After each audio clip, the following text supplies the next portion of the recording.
Que vous avez... Moi, tu triches pas. À la vôtre. Ouais. Allez, au talk show. Au talk show. Hello tout le monde, j'espère que vous allez bien. Aujourd'hui en très très bonne compagnie avec Séverine et Roman. Et ouais, la team Dévotion en action. Et aujourd'hui on est en 2024 et on va faire une rétrospective sur 2023. Qu'est-ce qui s'est passé, les nouveautés. On va parler management, rentabilité, génération Z, digitalisation, je l'ai dit. Oui, génération Y, B, C, D, E. Bref, toutes les générations. On va parler management, rentabilité. Bref, restez là. Il y a du lourd en mode podcast si vous voulez, ou sinon en nous regardant. Avec grand plaisir. Sur ce, eh ben écoutez, on est parti. Que je propose quand même, parce que c'est le premier talk show, est-ce que vous pouvez vous présenter quand Bien même. sûr. C'est quoi votre rôle chez Dévotion? Et qui êtes-vous? Qui commence? Allez, Roman, hein. Je commence. Allez, je commence. La petite dernière. Donc moi, je suis Romane Turquin. Je suis community manager chez Dévotion. Alors, vous m'avez sûrement vu sur Instagram avec des petites vidéos présentation. Donc là, vous en apprendrez un peu plus sur moi.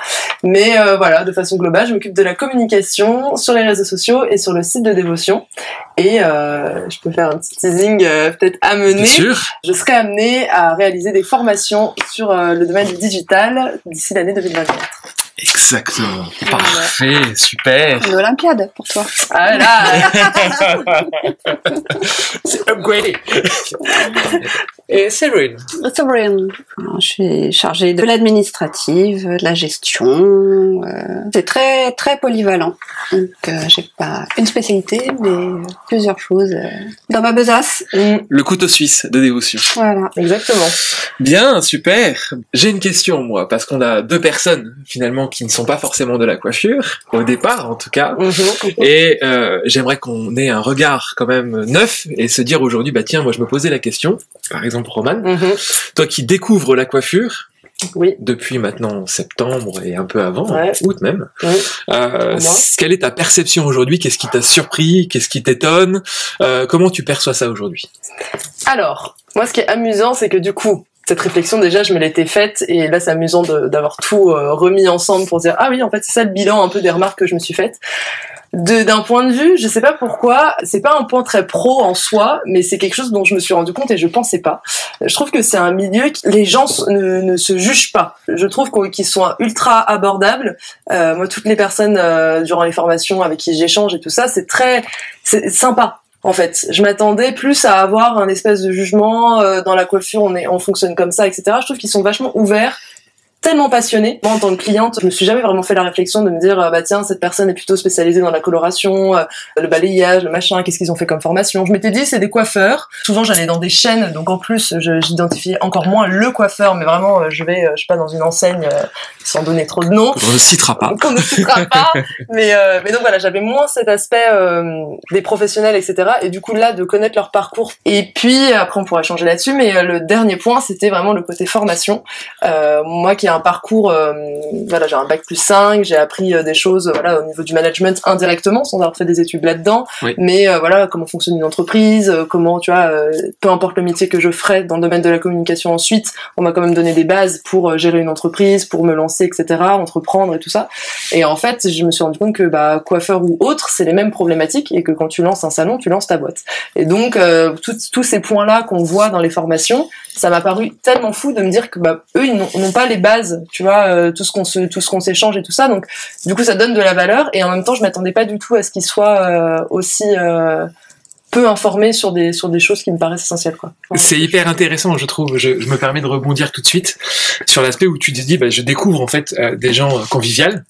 Oui, voilà. Déjà, ce qui est super, c'est vrai que ça, on a quand même ça dans notre métier, c'est la convivialité et des passionnés. Et ce qui est très fort, c'est que tu te dis, bah oui, moi en tant que vision cliente quelque part, j'étais loin d'imaginer qu'on pouvait être autant passionné et tout ce que ça pouvait demander comme compétences, etc. Ce métier-là. Ouais. Vraiment. Et je pense qu'aujourd'hui, à ton avis, pourquoi? Tiens, à votre avis, pourquoi? Qu'est-ce qui pourrait faire que le client pourrait percevoir ça? L'aspect, justement, passion, compétence. Qu'est-ce qui ferait la différence? Bah, le mettre en avant lors des peu importe ce qu'ils proposent comme service, que ce soit les coupes, qui mettent leur l'expertise déjà sur eux, d'après toutes les années qu'ils ont fait ou les gammes qu'ils proposent, celle-ci je vous la recommande pour telle et telle raison parce qu'ils ont de l'expertise, que ce soit je sais pas, technique, par exemple, ce produit est super bon pour les cheveux parce que telle et telle chose c'est bon, par exemple, mais comment dire, être plus expert sur ce qu'ils proposent et se présenter aussi en tant que moi je suis coiffeur, j'ai fait ci, j'ai fait ça durant nos échanges en fait, plutôt que de dire aujourd'hui il fait super beau, des échanges de coiffeurs, peut-être échanger aussi sur qui je suis.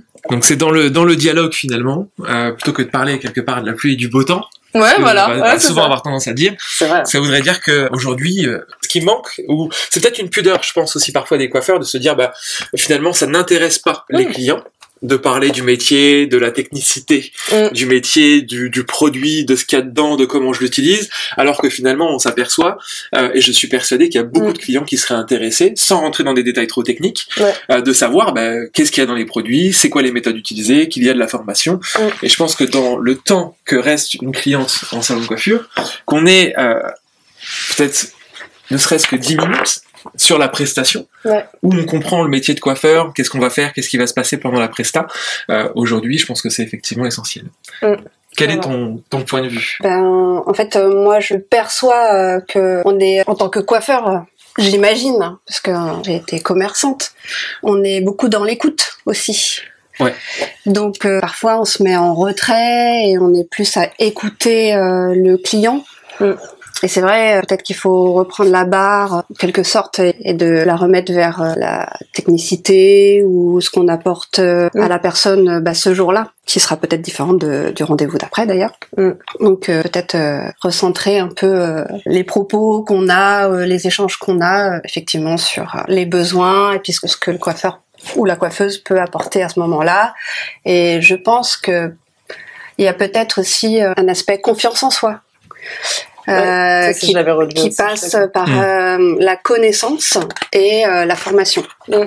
C'est vrai que souvent aussi pareil, je réalisais pas à quel point le fait d'être tout le temps en contact avec des clients, ça te heurte aussi à un peu te dire ouais mais il faut que j'ai un peu du cran et confiance en ce que je dis pour assurer derrière, tu vois. Mais c'est quand même un métier où tu te prends des choses parfois en pleine tête où ça peut être dur de rebondir et de se dire ok c'est le taf. Réussir à scinder le côté humain et empathique et le mêler à ton côté pro et ce que tu vas pouvoir lui apporter. Du coup, ce qui est intéressant, moi ce que je trouve là dans l'échange, ce qui ressort, c'est qu'en fait on a une profession qui est hyper à l'écoute. Quelque part, c'est ce qui ressort. Qui, quelque part, il y a une certaine forme probablement de pudeur où ils se disent ouais, mais je vais pas trop me mettre en avant, ou un manque de confiance en soi. C'est ce que tu disais, et que oui, ça c'est sûr. Aujourd'hui, on l'a vu là dans les formations, et souvent c'est oui mais j'ai pas confiance en moi, oui mais j'ai pas confiance en moi. Et tu le disais à très juste titre, c'est qu'aujourd'hui la confiance en soi, ça se gagne, ça se cultive, ça se travaille, ça passe aussi par la connaissance et par la formation bien sûr. Et il y a quelque chose pour moi qui va être important, c'est que il faut ne pas avoir peur effectivement de valoriser le métier. Et je pense que s'il y a aujourd'hui des gens qui se disent mais est-ce que je dois le faire, est-ce que c'est nécessaire ou pas, je pense que si à un moment donné ça se décide. Voilà, moi aujourd'hui, dans mon parcours client, quand je reçois un client chez moi, dans mon salon, dans mon univers, je lui transmets mes valeurs, les valeurs de mon entreprise, que ce soit pour un gérant ou un collaborateur qui adhère à un salon. L'idée c'est de se dire, tiens, moi si ma particularité, si ma particularité c'est de faire des diagnostics, de respecter le cheveu, forcément il va falloir que je le mette en avant comme une vocation. On va pas y passer une demi-heure et parler que de soi, mais c'est juste dire, voilà, bienvenue dans notre salon, ici notre particularité. C'est ça, et c'est ça qu'on souhaite vous apporter aujourd'hui. Ce qui peut être aussi une base pour guider le client dans le parcours, le parcours au sein du salon. Bien sûr, moi de toute façon, je pense que cette partie-là d'écoute, de mise en valeur du métier, de nos connaissances, de nos compétences, ça passe par le diagnostic dans les salons de toute façon. Bien sûr, ça se prépare en amont sur les réseaux, ça se prépare, ça se cultive en salon tout au long du parcours client, mais c'est quand même lors du diagnostic, de la consultation, que pour moi tout se joue, et c'est là où on doit mettre en valeur justement ce savoir-faire et être en phase avec soi-même, et c'est là que la formation est importante pour gagner en confiance. Bien, les amis, vous êtes venus avec des sujets. Ah oui. à aborder. Alors, je évidemment. propose qu'on commence par toi. Ah oui. Tu es d'accord? Comme ça, on répartit. Si tu veux. De quoi t'as envie qu'on parle aujourd'hui? C'était quoi le sujet? En fait, je suis partie d'une actualité qui m'a interpellée. Je saurais pas dire exactement pourquoi et pourquoi ce chiffre a retenu mon attention, mais j'ai creusé. D'ici 2025, un salarié sur deux serait de la génération Z. Ça serait un zoomer, donc moins de 30 ans, génération de Roman. Alors, nous allons étudier Roman aujourd'hui. Ok. Scanner, t'es prête? Installe-toi, ferme les yeux. Non, en fait, je me dis c'est intéressant de savoir parler à cette génération, comment la connaître un peu mieux pour pouvoir recruter de la bonne façon, fidéliser, puisqu'ils vont faire partie pour moitié des effectifs, donc Une personne sur deux. une personne sur deux. Alors, c'est quoi la génération Z pour ceux qui nous regardent? Alors, c'est ceux qui sont nés après 1985. 95, pardon. 95. Parce que j'allais dire, je suis de la génération Z. Non. C'est moi. Je me suis trompée, tu Je me vois. suis dit, attends. Je me suis trompée. Ah 95, mince, de oh, 10 la ans. déception. Moi, je suis dans 94, juste avant. Ce chiffre t'a surpris, j'ai eu l'impression, Roman, je t'ai regardé du coin de l'œil, Bah j'ai oui. vu que t'as fait un petit... pourquoi? Ah oui? Parce que je réalise pas, bah déjà moi... On m'a vu grandir. Non.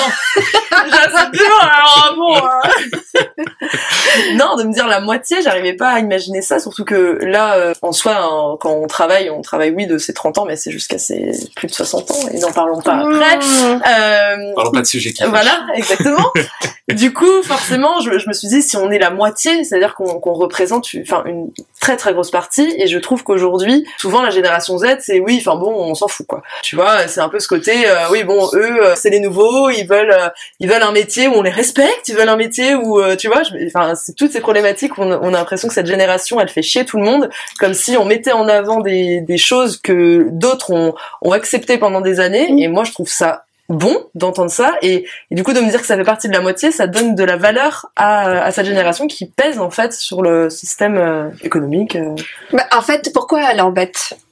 Pourquoi elle embête? Parce qu'elle est différente, parce qu'elle fait bouger les choses, elle parle de ce que personne parle. Qu'est-ce qui fait que que cette différence embête les autres générations, entre guillemets embête, hein, parce que les autres n'ont pas osé le faire, parce qu'ils ont en fait, alors comme elle remet en question ce qui est établi, c'est ça qui...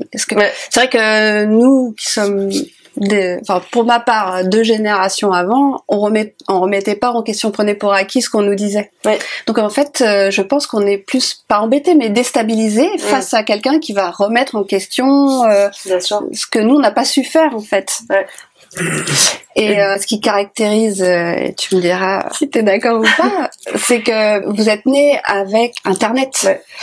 Et du fait d'être né avec Internet, la connaissance et l'information est disponible de suite. Ouais. Elle est cliquable. Donc rapidité. Il n'y a pas de critique à avoir là-dedans. C'est ça aussi que je voulais un C'est peu qu'un constat. dire. C'est un constat dans un contexte précis. Aujourd'hui, on a la possibilité de le faire parce qu'on n'a pas les mêmes problématiques qu'à l'époque. Donc forcément, aujourd'hui, on a plus la possibilité de le faire. Et tant mieux. En fait, je trouve que c'est quelque chose qui avance. Et pour autant, je trouve que de parler de génération, dans notre même génération, il y a des gens qui sont complètement différents aussi. Ce que je veux rappeler, c'est qu'il y en a qui sont encore très comme à l'époque. Dire comme dans chaque génération. Comme dans chaque génération. On fait ressortir juste des petites différences. C'est ça. Je pense qu'effectivement, il y a pas, faut pas stigmatiser. Voilà, c'est ça. En disant, bah voilà, la génération Z, ils sont comme ça, la Y, ils sont comme ça, voilà. etc. Effectivement, en fait, c'est hyper intéressant parce que cette fameuse génération Z, moi, comme je le dis souvent, il y a donc la X, Y et Z. C'est ça. 3 représentants. En plus, on a la génération X, on a la génération Y et Z. Il paraît que la génération X, du coup, pour schématiser, prend beaucoup de l'éducation des parents et entre guillemets, duplique. La génération Y, hybride, où on va prendre de l'éducation de nos parents et aller chercher sur Internet. Et d'après ce que j'ai pu lire et de ce que j'apprends et de ce que je sais aujourd'hui, la génération Z aurait plutôt une tendance à dire, attends, je vais aller regarder sur Internet et après, je vais écouter mes parents ou l'éducation que j'ai reçue ou mes profs ou mon gérant ou mon manager et ça se duplique.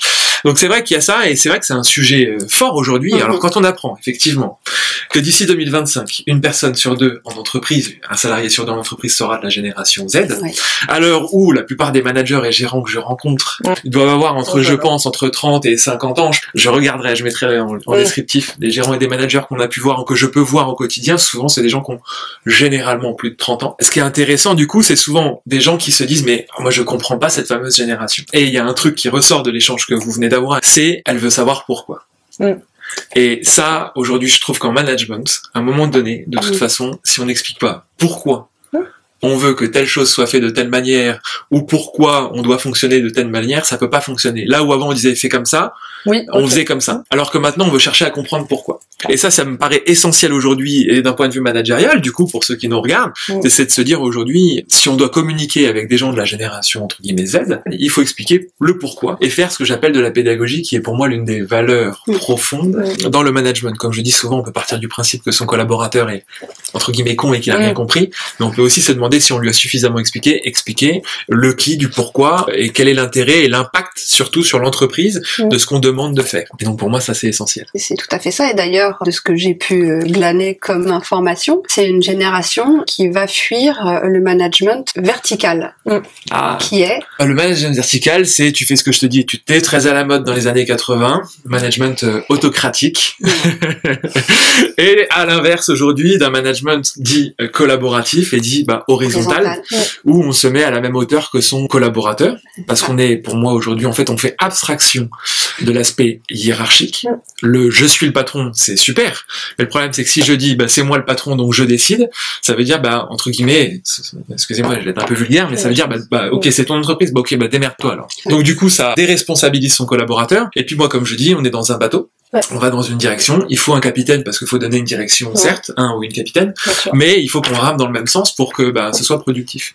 Et maintenant, autre chose que je voudrais dire par rapport à ça, c'est que ce management horizontal n'empêche pas, et c'est ça où il y a beaucoup d'amalgame, c'est du coup en fait on est horizontal, du coup on décide de plus rien. Non, c'est pas ça. Le management horizontal pour moi c'est je partage mon point de vue, je consulte mon collaborateur ou mon équipe par rapport à ce que je décide peut-être ou ce que je pense mettre en place, sollicite pour avoir leur avis, tout simplement parce qu'aujourd'hui, une idée plus une seconde idée égale une troisième idée. C'est ce qu'on appelle l'intelligence collective. Et qu'à un moment donné, effectivement, soit on valide l'idée et on va dans le sens, soit on n'y va pas. Mais à un moment donné, l'idée, c'est juste de passer par ce processus de communication où on va solliciter et demander l'avis de l'équipe que l'on a. D'ailleurs, le management vertical à l'ancienne avait fait fuir un petit peu la génération Z et l'avait poussé vers l'entrepreneuriat. Je m'y retrouve, tu vois, un peu où il y a tellement de problématiques en dehors de ça, environnementales, des problématiques aussi, avoir des enfants. Non, maintenant des enfants de plus en plus tard parce qu'on vit de plus en plus tard. Donc en fait, toute la vie est décalée, ce qui fait qu'à l'époque, des personnes étaient déjà mariées, ils avaient 20 ans, ils avaient leur premier enfant, et après il fallait que tout coule. Il faut que tu gagnes de l'argent, il faut que tu réussisses, et la réussite c'était l'argent, la réussite c'était la carrière. Aujourd'hui, on est moins carriériste, ce qui fait quand même qu'il y en a certains qui le sont toujours autant, mais c'est toujours cette même chose sur une pédagogie en fait. C'est ça que j'ai envie de soulever aussi, c'est que les profils n'ont pas changé. J'ai la sensation qu'il y a quand même des personnes qui ont l'envie de rentrer dans une carrière, de se développer pendant des années, mais d'une façon plus respectueuse et plus dans l'échange, dans la réciprocité, dans l'authenticité aussi. Et également dans les valeurs recherchées par les jeunes de moins de 30 ans. Il y a effectivement cet aspect sociétal pour l'environnement, enfin toutes ces démarches qui sont aujourd'hui primordiales, et surtout pour la génération Z. Donc on est d'accord que le management a évolué. En fait, souvent on dit qu'il a changé, mais moi je maintiens qu'il a évolué. Il y a toujours ce qu'on appelle un management directif dans les entreprises, parce qu'à un moment donné il faut prendre des décisions, sauf qu'il y a effectivement l'aspect collaboratif et horizontal qui est venu se greffer. Bien sûr, aujourd'hui, on veut, en tant que manager, collaborateur, travailler dans de bonnes conditions, à être dans une bonne ambiance. On veut aussi gagner notre vie. Donc le management évolue. Et moi, ce que j'ai observé aussi, c'est que souvent, on a des managers et des gérants, pour être à leur contact très, très souvent, qui disent, les choses ont changé post-Covid. Le Covid a marqué une fracture, ou un changement, ou peu importe comment on peut le percevoir. Mais ce que moi, j'observe aussi, c'est que oui, il y a eu ce changement chez les collaborateurs, bien sûr, mais aussi chez les managers. Je rencontre plein de managers aujourd'hui qui disent, mes collaborateurs, ils ont changé, la valeur du travail n'est plus au premier plan. C'est vrai.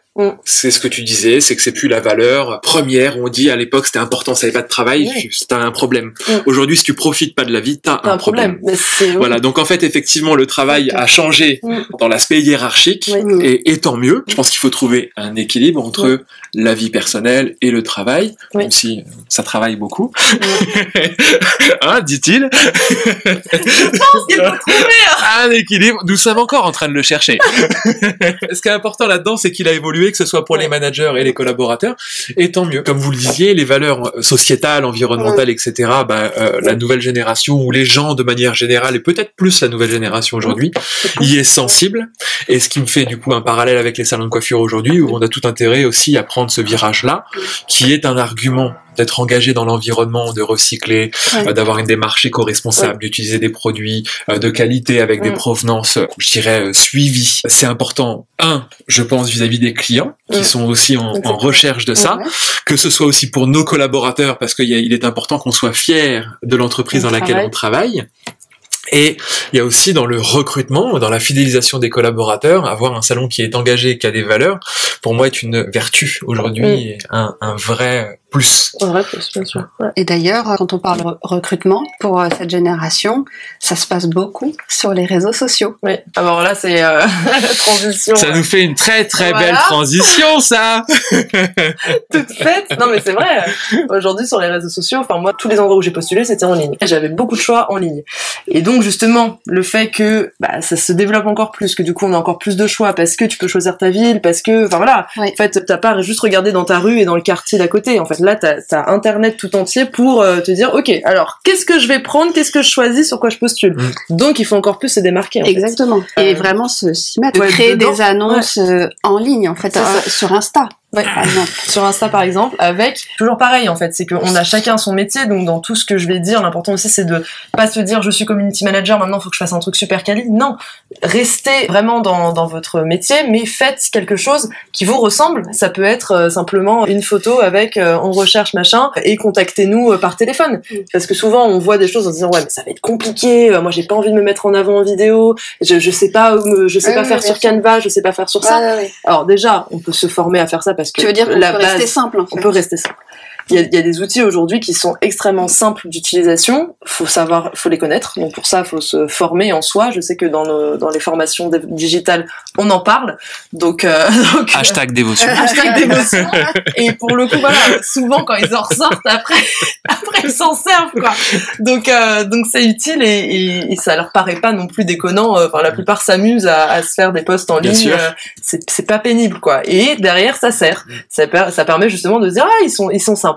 Je vois qu'ils font du contenu qualitatif au niveau technique, les avant-après sur les coiffures. Dans l'entreprise, ils ont une équipe qui a l'air vachement fun. Ils sont situés à un bel endroit et puis hop, ils vont dans le salon et tout s'enchaîne derrière. Enfin, pour moi, c'est essentiel d'être présent en ligne aujourd'hui. À l'heure où dans la coiffure, c'est la plus grosse problématique aujourd'hui, c'est le recrutement. Il y a plus de coiffeurs. Effectivement, tout le monde se dit mais comment je vais pouvoir attirer des gens dans mon salon? Il y a peu de collaborateurs, comment je vais faire pour qu'ils viennent chez moi, sachant qu'aujourd'hui, tu le disais très bien, il y a pléthore d'annonces dans plein de métiers différents, encore pire dans la coiffure, et c'est de se dire effectivement faut se démarquer. Certes, du coup on le disait, il y a des idées là qui sont sorties, bah oui déjà, passer une annonce, bah oui ça se fait sur les réseaux sociaux, ça se fait en ligne sur Indeed et compagnie, bien sûr, aussi on peut changer son approche en se disant bah tiens, on fait une annonce photo ou vidéo, bien sûr aujourd'hui, et ce que je dirais même c'est que demain si c'est l'équipe qui parle c'est encore mieux, parce que c'est parlant, enfin, le patron qui dit venez c'est super chez nous, c'est sympa, mais c'est facile. Donc effectivement, donner la parole à ses collaborateurs, je sais que c'est pas forcément évident,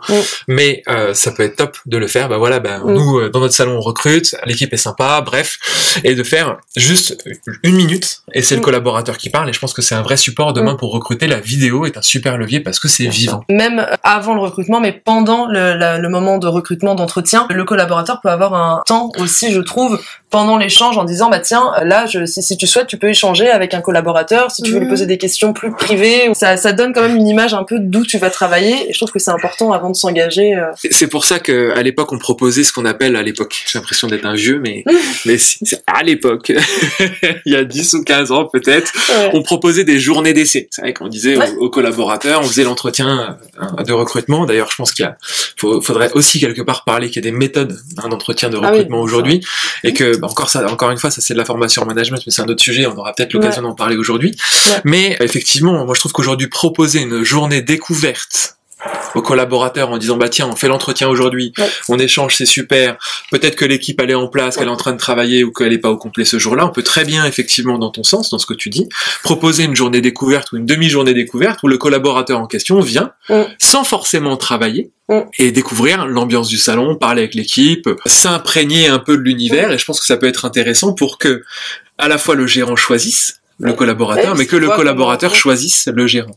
Et je pense qu'aujourd'hui, c'est un peu ça. C'est avant, on choisissait, maintenant, on se choisit. Et en même temps, en faisant ça, peut-être que pour certains, ça leur crée un stress en se disant, oula, mais peut-être qu'ils vont se rendre compte que c'est pas si fun. En fait, c'est ça le problème. C'est qu'il faut pas le faire à l'envers et dire, en fait, surprise, cadeau empoisonné, en fait, je t'ai vendu un truc et c'était pas fou.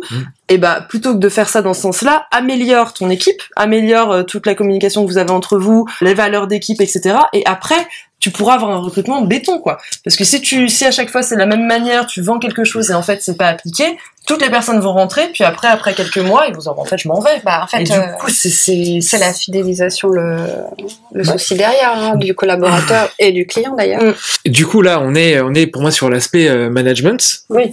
Très fort. Et là, si je regarde un peu 2023 et que je me dis, tiens, qu'est-ce qui m'a marqué sur cette année? C'est cette notion-là de management, où on prend les choses dans le mauvais sens, en se disant, je comprends pas, les collaborateurs, ils restent pas. Je comprends pas, j'arrive pas à en attirer. Je comprends pas, j'arrive pas à communiquer. Je comprends pas, ou c'est difficile avec ces générations. Parce qu'au départ, il n'y a pas de formation management. On a de la chance dans notre métier, mais qui est à la fois notre problème, c'est qu'on peut ouvrir un salon, entre guillemets, facilement. 4 ans d'études, et t'ouvres ton salon. Et même des fois 3 ans. Et donc, on devient coiffeur, on devient manager, et souvent on l'apprend sur le tas.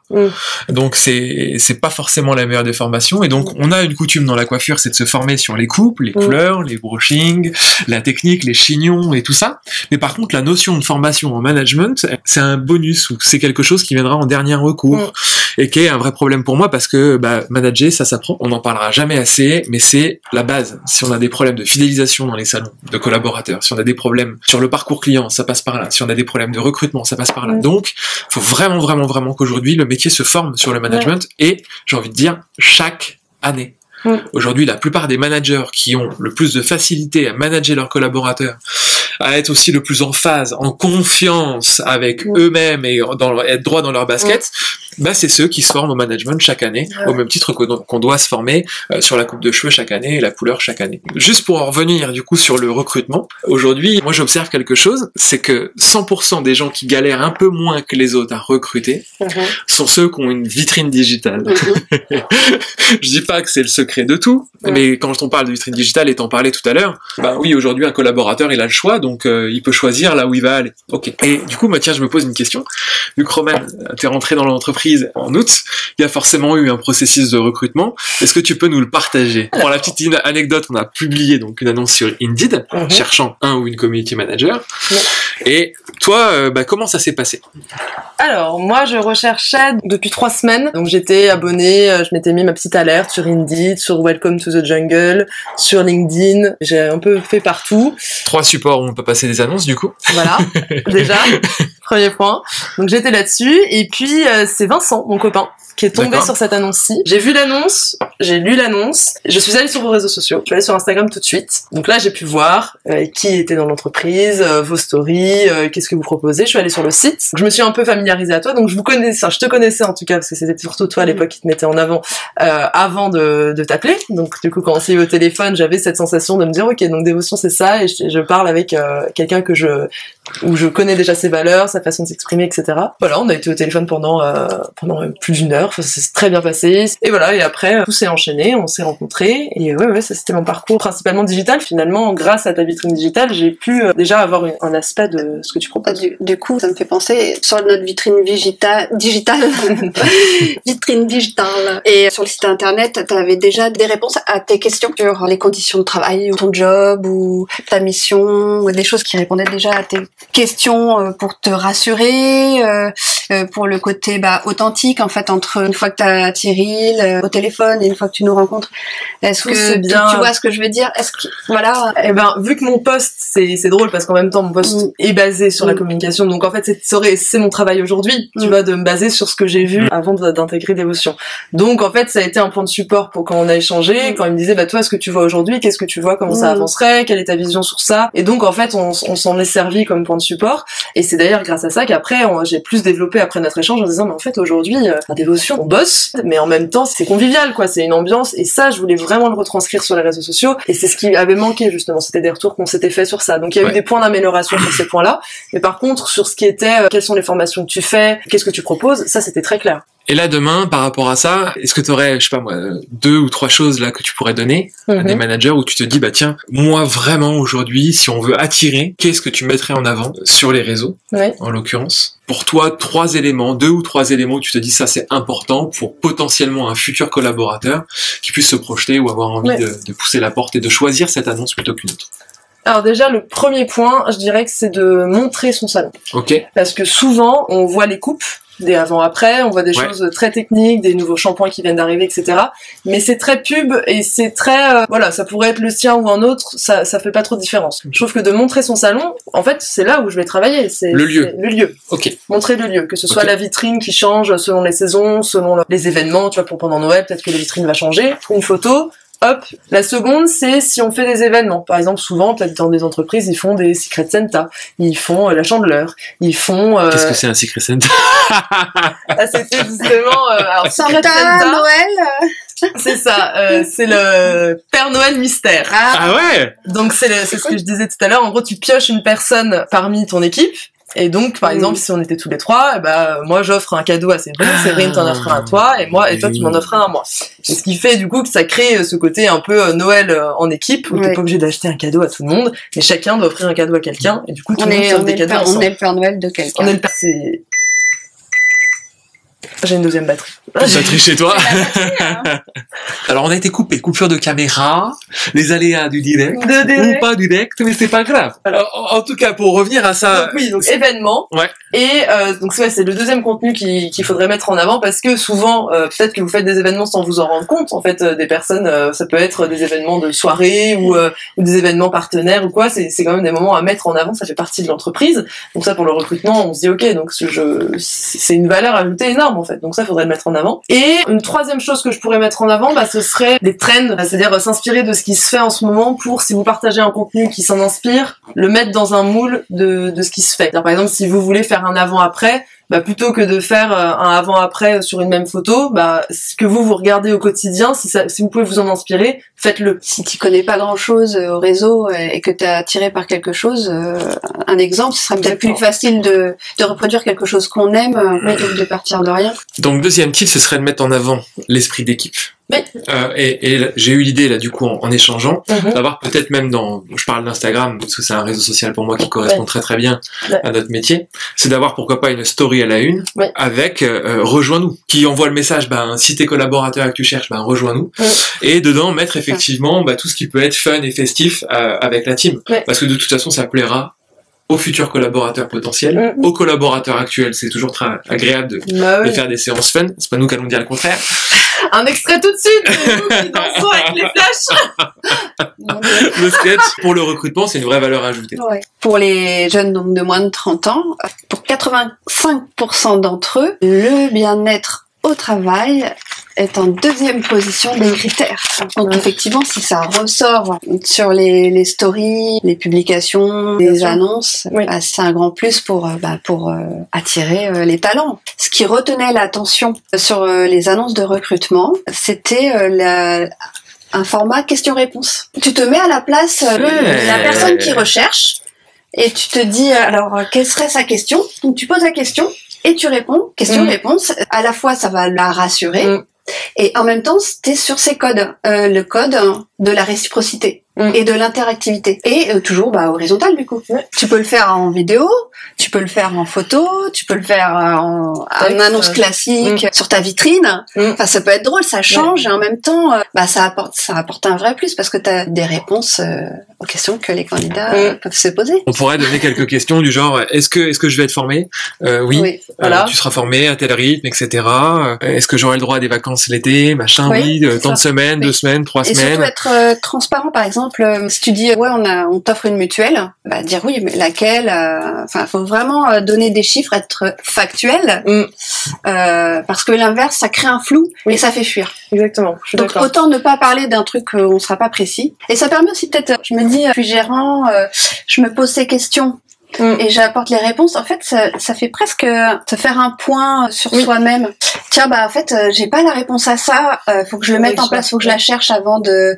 Tu vois, quelque part. Parce que tu prépares ton entretien. C'est ça, parce que tu veux poster ton annonce, mais faut préparer à l'avance. Ça te fait faire un point sur effectivement ce que tu vas proposer, est-ce que tu peux mettre en place ou améliorer ou changer pour ne pas se sentir coincé si on se pose une question et on dit oui bien sûr on fait ça et que l'autre commence à te poser des questions et que t'es là oula je rame. Non, soit si c'est quelque chose que tu veux mettre en place, mets-le en place avant de faire un entretien. Et puis te dire oui effectivement j'ai tellement reporté ça parce que j'ai la tête dans le guidon parce que c'est la réalité. Oui. Tu te dis là j'ai fait une pause pour mettre à plat mon annonce de recrutement, peut-être du coup oui finalement il y avait ça que je voulais faire. On le fait avant et puis le recrutement suivra en fait. Je pense qu'aujourd'hui ce serait bien pour les salons de lister. En fait, c'est ce qu'on voit nous dans la formation Je fidélise et recrute mes collaborateurs, placement produit. Et on voit effectivement les 10 axes qui permettent de fidéliser et recruter ses collaborateurs. Et je pense qu'aujourd'hui, il y a beaucoup trop de salons qui oublient les avantages qu'ils offrent. Et moi, je les entends des fois dire mais oui, c'est vrai que je fais les tickets repas. Ah oui, c'est vrai, j'avais oublié, mais je fais aussi les chèques cadoc. Ah oui, mais c'est vrai qu'aussi, je forme moi mes collaborateurs 3 fois dans l'année. Ah oui, mais j'ai oublié, il y a ça. Et du coup, si eux, ils oublient, comment tu veux que quelque part, les équipes s'en souviennent? Donc, c'est ce que je dis aujourd'hui. Il y a 10 axes, pour moi, qui passent par l'aspect financier, formation, responsabilité. On en parlait tout à l'heure, justement, esprit d'équipe, qu'est-ce que je mets en place dans l'année pour animer mon équipe, mettre des moments sympas, tout ce qui va être team building, etc. Et moi, je pense que c'est très important de lister dans son salon, quels sont les avantages que j'offre à mon équipe et que je mets en place dans mon salon. Parce qu'il y a un autre truc aussi, quand on est face à quelqu'un qu'on va potentiellement recruter, parce qu'on parle de recrutement, vu qu'il a pléthore de salons qui recrutent, il y a les entretiens qui vont être très courts parce que ça vaut pas le coup de discuter, parce qu'on voit qu'on n'est pas en phase et c'est pas la peine. Et il y a les entretiens où tu vas te retrouver face à quelqu'un où tu vas te dire, en fait, je le veux ou je la veux. Et là, faut dégainer très rapidement. Ah oui, ça me fait penser à une émission, non? Et du coup... De quoi? C'est pareil. Je te veux dans mon équipe. On pourrait le faire, ça, pour les coiffeurs. On retourne 4 personnes de l'équipe. Le collaborateur, il arrive, il pose des questions. Au moins, il n'y aurait pas de délit de faciès, tu vois. C'est ça le principe. C'est ça le principe, au départ. L'audition à l'aveugle. Tu mets un mur entre les deux. Alors, toi, du coup... C'est très drôle. Tout ça pour en revenir. Du coup, effectivement, j'invite vraiment là, sur les entretiens, effectivement, à avoir cette liste-là que nos collaborateurs, pour moi, doivent connaître, c'est-à-dire qu'est-ce qu'on leur offre aujourd'hui, qu'est-ce qui est en place dans le salon. Je pense qu'il faut l'afficher pour qu'on ne l'oublie pas, sinon on a souvent tendance à croire que l'herbe est plus verte ailleurs, alors que parfois il y a déjà plein de choses très très bien qui sont faites dans le salon dans lequel on travaille.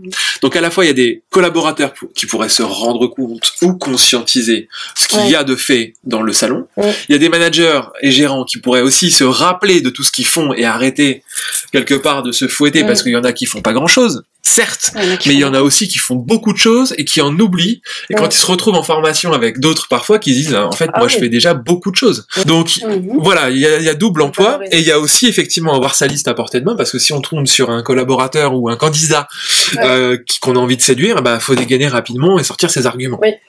Donc, Surtout s'ils ont moins de 30 listez ans, surtout s'ils ont moins de 30 ans. Faut aller Ça va vite. très vite, en fait. Ah oui, clique. T'as pas la réponse à ma question. Donc non, c'est pour moi hyper important de faire cette liste-là et de l'avoir à portée de main. Ce gosse. Je ne comprends pas. C'est vrai? Ah, mais ça, j'ai eu peur. Je me suis dit, attends, On est obligé de dire oui. On est obligé de dire oui, du coup. Ouais, mais c'est le X qui comprend mieux que le Y, c'est pas possible. Je sais pas, je connais pas l'alphabet, c'est pas grave. Non, mais gosse, vraiment, tu l'as pas. Oui, mais si. Parce que moi, Je te mets avant, quoi, ça veut dire, tu sais, à l'époque, oui, c'est ça. Je te mets blague, avant. quoi. Je te gosse. Je te ghost. Je t'ignore. Demain, vous allez en salon, écoute, soit tu fais ça, soit je te ghost. Ça t'es ghosté, quoi.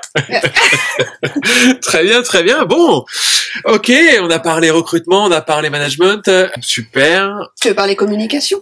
Allez, Oui. digital. Parler Instagram, là. Allez, parlons Instagram. Donc, sur Instagram, est-ce que vous savez ce qui est sorti récemment? Est-ce que tu as téléchargé il y a pas longtemps? Alors, Threads. Oui. Threads. Thread. La nouveauté. Alors, J'ai entendu parler. alors, moi, j'ai une grande question, du coup. Alors. On en entend parler, d'ailleurs. Moi, je trouve qu'on est harcelé, Ouais. si Il y je a peux me beaucoup de permettre, notifs. Ouais. au niveau des notifications. Infernal. Mais quand même, Moi, je ne connais je que me ça. dis, ok, Romane, justement, à Ouais. quoi sert cette application? Est-ce qu'elle est judicieuse pour les Alors. coiffeurs? Alors, déjà, Thread, c'est le nouveau Twitter. D'accord. Ça veut c'est dire le nouveau c'est Twitter, c'est-à-dire message que message texte, mais en plus, tu as la possibilité de faire des vocaux. Donc, Ah ouais. tu fais des vocaux, tu parles comme nous on se parle sur Slack. Bon bah salut les gars, donc là aujourd'hui on va faire ça, on se retrouve, bonne journée. Et les gens like, retweet entre guillemets et ils répondent. Donc en fait c'est vraiment un espace de partage où tu peux partager des choses que tu as vues, donc tu repartages sur ton compte, des photos, des vidéos. T'as 500 caractères maximum sur tes textes. T'as 5 minutes maximum de vidéo. Donc c'est un plus gros contenu que sur Instagram. Nous Instagram c'est 5 3 minutes, c'est long, hein. 5 minutes c'est long. Tu peux partager tes photos en images en HD. Donc là, tu peux avoir des super qualités. Donc ça crée presque un côté un peu plus book. Tu vois, t'as ce côté aussi peut-être un peu Pinterest. Tu veux dire qu'il y a plus de déperdition de qualité, chose Voilà. qu'on a sur Insta en plus. Exactement. Ok. T'as plus de déperdition de qualité. En ce moment, le Thread, donc depuis le 14 décembre, il y a eu, pour ne pas me tromper, 100 millions d'utilisateurs en Europe qui viennent d'arriver sur Thread. Il paraît que ça cartonne. C'est un truc, c'est une explosion totale, ce qui fait que là, tout le monde veut mettre sa main dessus en disant « Abonnez-vous à moi, FB ». Est-ce que vous savez ce que c'est dire FB? Facebook. Facebook? Non, sur Thread, ça veut pas dire Facebook. Les gens disent « Allez, je FB, Je FB, je follow back. je follow back ». Je follow back. Ah, bien. Eh ouais. I speak English. Very well. Very nice. Ah, Brian is in the retour, kitchen. en C'est fait. ça. Donc en Ah fait, ouais. Tu là, t'abonnes à moi, je je m'abonne à toi. Donc ça, c'est un peu le jargon, tu vois, sur la page. Et en tout cas, moi, ce que j'en ai vu aujourd'hui, je ne peux pas me considérer comme une pro de Thread parce que ça fait que quelques jours que je suis dessus, que je regarde un peu comment ça fonctionne. Mais de ce que je vois, en ce moment, c'est tout le monde se crée sa communauté parce que ça vient de sortir et qu'ils ont envie de se dire, ok, je te follow back, like, je commence à C'est la partager course des à trucs. la C'est la course à la communauté. Exactement. Chacun doit se créer sa communauté. Donc là, c'est ce qui est en train de se mettre en place. À terme, pour les salons de coiffure, ça dépend des profils. Si des profils aiment beaucoup utiliser les réseaux sociaux pour communiquer et qui sont à l'aise avec ça, je conseille effectivement de le faire parce que c'est là-dessus que tu pourras dire, par exemple, le salon sera fermé de telle heure à telle heure. C'est des choses qui sont pas forcément esthétiques. Tu peux parler directement avec du texte. Les personnes peuvent réagir. Je trouve que c'est quand même un espace qui se rapproche un peu plus du site internet, mais en live. Enfin, je pense que ça peut avoir une Ouais. plus-value. Peut-être pour des news, en fait. Pour les news. Des choses un peu ponctuelles. Tu Exactement. vas ça sur ton profil, donc. Voilà, c'est pas forcément ouais. esthétique, t'as pas un visuel à mettre là-dessus, mais t'as quand même envie de faire passer l'information, Donc c'est- que ça reste. Donc Ça c'est peut plutôt là où être, on va mettre de l'info finalement, Oui. de la news. D'accord, ok. Actualité. Les gens réagissent en vocaux, c'est quand même beaucoup plus, ça crée très une espèce de interactif, communauté, en fait. c'est très interactif. Ok. Donc pour ça, je trouve que c'est vraiment bien. Et en plus, aujourd'hui, t'as la possibilité de lier ton compte Insta et Thread. Tu peux partager Oui. tes publications de Thread dans tes Ah, stories c'est Insta. automatique. Tu peux le faire partager. Ouais. Donc, t'as quand même ce côté où, pour l'instant, il y a quand même une plus-value à cette application. Je n'ai pas encore fouillé plus que ça, mais je trouve que déjà le principe de pouvoir mettre des vocaux, c'est super sympa, parce que toutes les personnes qui ne veulent pas exposer leur visage, mais qui veulent quand même humaniser leur compte, c'est l'entre-deux parfait, idéal. D'accord. Pour l'instant, ça a pas l'air d'être très compliqué d'utilisation. Non. C'est simple. Donc, si vous avez un compte Insta, voilà, pour moi, faut y aller. Du coup, la nouveauté de fin d'année, quoi. je me fais un peu l'avocat du diable, là. L'aspect follow back. Est-ce que tu penses qu'il faut le faire, ça, je te follow back, etc. Non. Parce que tu regardes sur Instagram, par exemple, bah oui, ça sert à rien de s'abonner à 100 000 comptes. L'idée, c'est de ne pas être abonné à plus de personnes que de personnes qui sont abonnées à nous. Voilà, idéalement, faut, si moi, je suis suivi par 1000 personnes, il faut idéalement que j'en suive 500. Parce que si j'en suis 1000, ça veut dire que je me suis abonné à eux, donc par courtoisie, ils sont abonnés à moi. Ça veut, enfin, voilà, ça, sens, ouais. voilà, ça a moins de valeur, en tout cas pour ceux qui sont affûtés là-dessus. Oui, dans le sens de FB follow back, c'était le côté où aujourd'hui le contenu n'est pas à son apogée. C'était plutôt de se dire que aujourd'hui ils partagent, enfin les personnes, en tout cas abonnées à Dévotion, enfin des personnes en qui on est abonné sur Dévotion, ne sont pas encore rentrées dedans en prenant tous les avantages de cette application. Et aujourd'hui, c'est beaucoup créer une communauté et faire du follow back. Moi, le côté follow back, je l'ai vu surtout sur des personnes qui se considèrent comme des influenceurs et qui veulent se créer leur communauté et après qui vont faire un tri des personnes qui se sont suivies en retour. Bah, Instagram, Instagram, c'était ça aussi, hein. Évidemment. C'était ça. Et bon, après, faut pas. C'est pour commencer. Ouais, en fait. ouais, c'est pour se créer une communauté, on crée du gros, on crée de l'audience, et après on trie, et là on fait de contenu qui nous plaît. Donc Threads, on peut y aller. Plus pour de l'info. Oui. Faut pas le mettre de côté. Non. Ok. Et il faut, voilà, toujours pareil, sur Instagram, tu peux notifier des comptes qui te plaisent en activant la petite cloche. Et ça, pour moi, c'est Attends, moi je l'ai découvert récemment. Voilà. De tout ça, de toute façon, en vrai, on parle de plein de sujets. Peut-être qu'il y aura des petits tutos, tu vois, sur des choses précises qu'on parlera. N'hésitez pas à nous dire s'il y a des choses que vous voulez absolument savoir en commentaire. Et donc voilà, tu vois, ça peut être pareil sur Thread. T'es pas obligé de connaître tous les contenus de chacun. Si une personne que t'as pas vue depuis des années vient de poster une photo et que t'en as rien à faire, on s'en fout, tu les désactives. Mais si c'est des personnes, notamment, tu vois, par exemple pour les formations que t'as envie de savoir, le prochain événement qui va se passer dans les semaines à venir, que t'aimes bien suivre, etc. Ça, pour moi, ça paraît essentiel de sélectionner aussi les personnes que tu suis. D'accord. Et ça crée aussi ce côté où c'est pas parce que t'as un compte Thread que t'es abonné à toutes les personnes à qui t'es déjà abonné sur Instagram. Tu choisis les personnes que t'as envie vraiment de suivre. Et tu gères tout depuis le même endroit? Non, t'as deux applis différentes. Ouais. Mais t'as le lien un peu comme Facebook, tu sais, quand tu partages, ils te proposent de partager aussi sur Facebook. Bah là, ça va être un peu le même fonctionnement. Mais alors, est-ce que Facebook est mort? Non.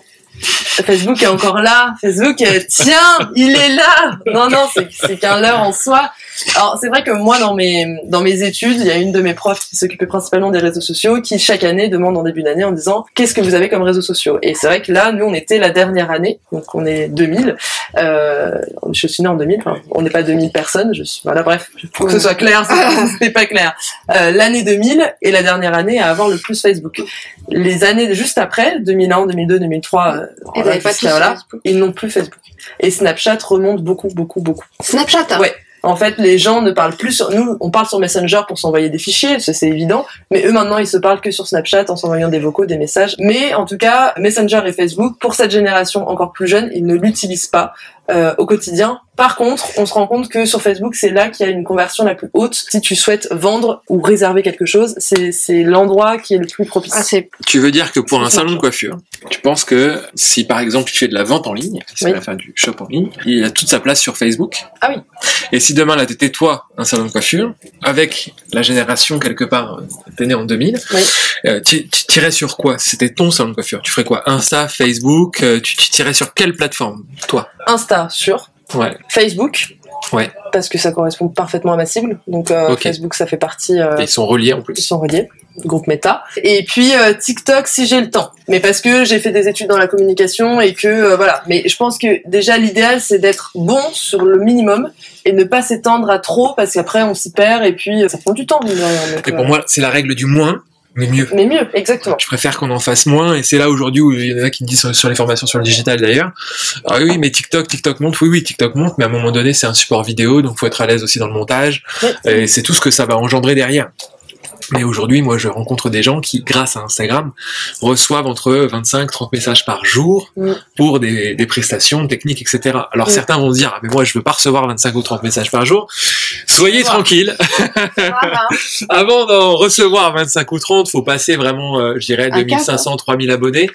Et quand je dis 2500 ou 3000 abonnés, des vrais, Vrai, c'est ce que j'allais dire. et qui sont autour de mon salon. Comme je dis, je préfère avoir, moi, 500 abonnés autour de mon salon Non, que ouais, 3000 répartis sur toute la France. Bien sûr. Donc effectivement, c'est comme les personnes qui font de la musculation et qui disent « Ouais, mais moi j'ai peur d'être trop musclé. » Tranquille. Avant de recevoir 30 ou 35 messages par jour, il va se passer un peu de temps. Et puis, c'est tout le mal que je vous souhaite, parce que quand vous en arrivez là, globalement, ça veut dire que 60% de votre clientèle, elle vient des réseaux. Et c'est que vous n'avez pas de problème. Là, aujourd'hui où c'est tendu dans la coiffure, vous êtes à l'aise. Pas de problème. Puis il y avait juste une petite dernière chose sur Insta. Cette année sur Insta, il y a eu plein de nouveautés. Je sais pas si vous vous en êtes souvenu. La première nouveauté, c'est qu'on peut répondre à des commentaires en story. Avant, on répondait directement en dessous. Maintenant, on peut faire répondre en story, ce qui fait que tu peux parler directement en répondant. Et ça, je trouve que c'est un super moyen. Ça veut dire qu'on prend en considération la personne qui a répondu en commentaire et on lui répond en vidéo. Oui, c'est ce que j'ai vu récemment. Ouais. Voilà. Ouais, absolument. Ok, ouais, c'est intéressant. Il y a déjà cette première chose qui peut être super intéressante. Si des fois, sous des posts, justement, en tant que coiffeur, il y a une question qui nous pose, profitez-en pour, allez, on y répond en vidéo. Exemple, j'ai posté un avant-après. Elle était brune, elle est devenue blonde. J'ai une fille qui arrive et qui dit tiens, j'aimerais savoir combien ça coûte, par exemple, qui peut être un exemple très concret en commentaire de l'avant-après sur la publication.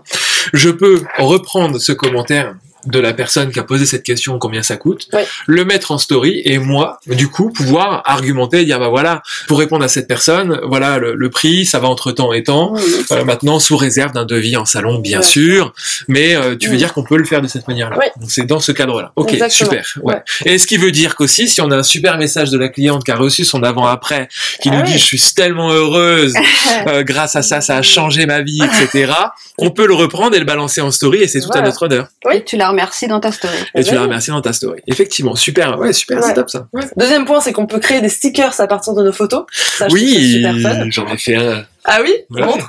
Alors, qu'est-ce que t'as fait comme stickers? J'ai fait moi, un peu égocentrique le mec. Ouais, je suis là. Voilà. Après, je voulais faire toute l'équipe. Eh ben oui. Je sais pas si on va le voir à la caméra, je le balance comme ça, mais je suis tout petit là. Hop. Mais oui, ça c'est génial, je trouve. On peut le faire sur un produit, par exemple, parce que en salon ça peut être intéressant. On peut le faire avec notre équipe, plutôt que de marquer réalisé par Julie, réalisé par la personne qui fait la photo. Moi, je trouve ça canon de pouvoir faire ça. C'est vraiment génial. Super. Après, il y avait la collaboration des posts. Ça, c'est quelque chose qu'on a beaucoup fait et qui est top parce que du coup, quand on fait une vidéo, par exemple, de Séverine, Cyril, Laurane et moi, on peut proposer à la personne de le partager aussi sur son compte, ce qui fait que ça crée un post en deux, quoi. Les coiffeurs qui, eux, réalisent une coupe avec un partenaire coiffure, hop, ils peuvent demander la collaboration directement et donc ça crée cet engagement entre les deux. C'est le bouche à oreille version digitale. Exactement. Ouais, tu mets pour l'équipe, par exemple, si tu mets ton avant-après, tu peux dire tiens, un tel à la coupe et un tel à la technique. Absolument. Exactement. Donc les amis, si de tout ce qu'on a dit là, 90% était du japonais pour vous, ça veut dire qu'il faut absolument venir en formation sur le digital. Parce que hormis la dernière partie, le reste, normalement, c'est du ok. Sinon les amis, formation, il n'y a pas de problème, une journée, c'est réglé. Merci en tout cas Roman pour toutes ces tips là sur le digital. Très très bien, on a appris des trucs encore. Ça, c'est cool. Je t'en prie. C'est un truc qui me rend fou. Là, ces 3 ou 4 derniers jours, c'est à quel point on nous empêche de consommer. Ah oui. Expérience. Impressionnant. En tant que client. En tant que client. Même si t'as envie. Ouais, même si t'as envie, on t'empêche de consommer. Par exemple, on était dans un restaurant hier pour manger un dessert. On arrive, Séverine dit moi je veux prendre une gaufre. Ce sera tout. Non, on est 2 en fait, parce que moi aussi je voudrais prendre quelque chose. La gaufre, c'est ok, oui, bref. Et après, le dessert. Non, moi j'ai pris d'épluchures de citron. Un zeste de citron. Et tu t'aperçois en fait, beaucoup de choses sont comme ça, ou même et on le voit aujourd'hui dans même des services, quand on voit que c'est un peu tendu, que c'est rapide, on nous coupe en fait. On nous empêche de consommer. Et je pense qu'on le voit aussi en salon aujourd'hui, où on dit non, on fera pas de soin parce que c'est pas la peine, mais il y a la nécessité, mais il y a aussi le plaisir. Pour moi, faire un soin à sa cliente, c'est à la fois répondre à un besoin, une demande, une attente, à un problème technique certes, mais c'est aussi apporter du plaisir à un moment de détente. Donc pour moi aujourd'hui, on est dans cette démarche-là en fait, où presque on empêche les gens de consommer alors qu'il y en a qui veulent consommer. Là aussi où je voudrais en venir par rapport à ça, c'est qu'aujourd'hui on parle des problèmes de rentabilité dans les salons, des tarifs qui sont trop bas, certes. Mais il n'y a pas que ça. Moi je pense qu'aujourd'hui, encore une fois lié à ce mode où quelque part, je trouve que beaucoup d'entreprises ou de de boutiques empêchent les gens de consommer. C'est un gros défaut de proposition. Et moi, sur 2023, c'est vraiment pour moi ce que je retiens dans les salons, c'est que pour moi, la plupart des salons en France ont entre 20 et 40 000 euros à aller chercher sans avoir plus de clients. Et ça, c'est fou. Et ça passe juste par de la proposition de service et de la revente. Donc, je pense que dans les salons qui nous regardent, générer 20 ou 30 000 euros ou 40 000 euros de chiffre d'affaires en plus, ça changerait beaucoup de choses. Ah ouais.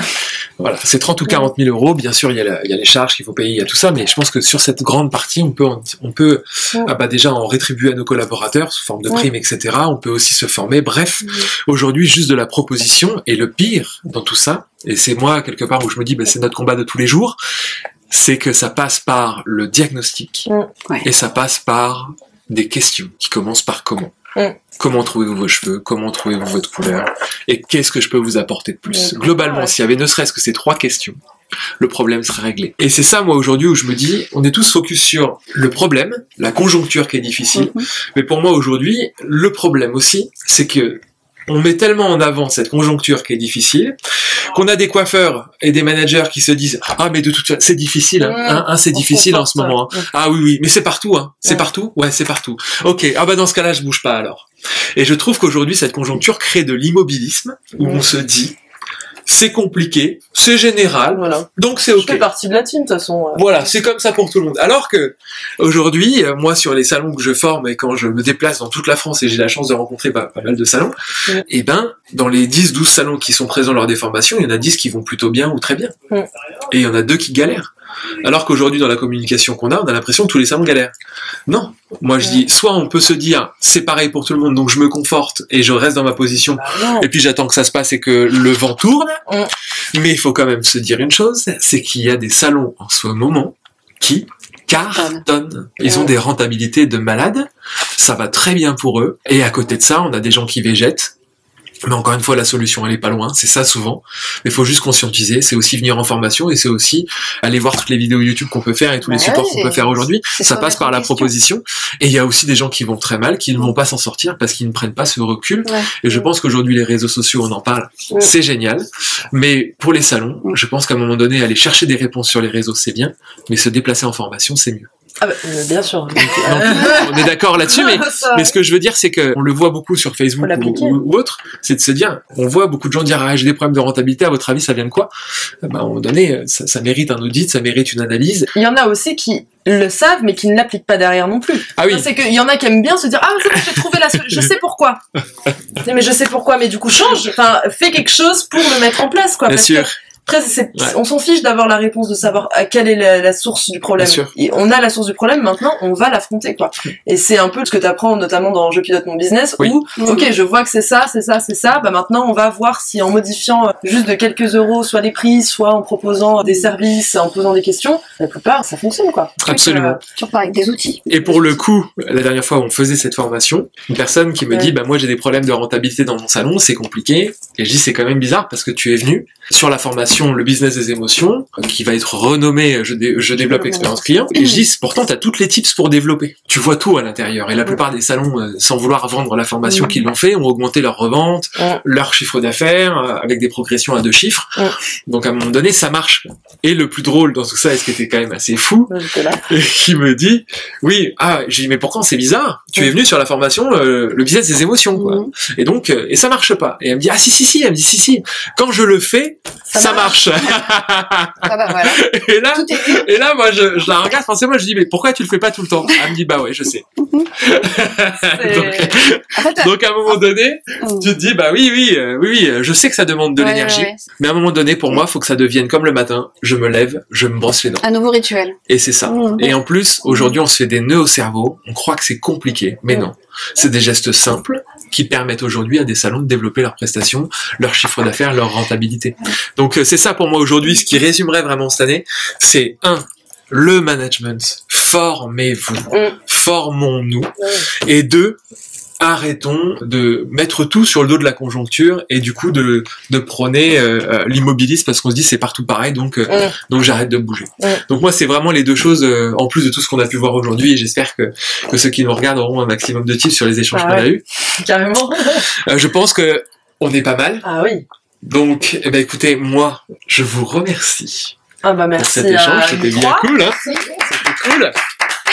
On espère que vous aurez trouvé un maximum de tips à l'intérieur de ça. Si vous avez des questions, c'est dans les commentaires, allez-y, Oui. comme des foufous, avec grand plaisir. Ouais. Pour le reste, ce sera diffusé sur YouTube, Insta, On leur demande de mettre un truc en Facebook, commentaire, voir s'ils sont encore là. Ah oui, Qu'est-ce qu'on peut mettre? ouais, mettez-nous des cœurs. Des Des cœurs et des cœurs. licornes. C'est des cœurs et des licornes. Télécom. Super. Bon, bah merci, c'était cool. Et on vous dit bye bye.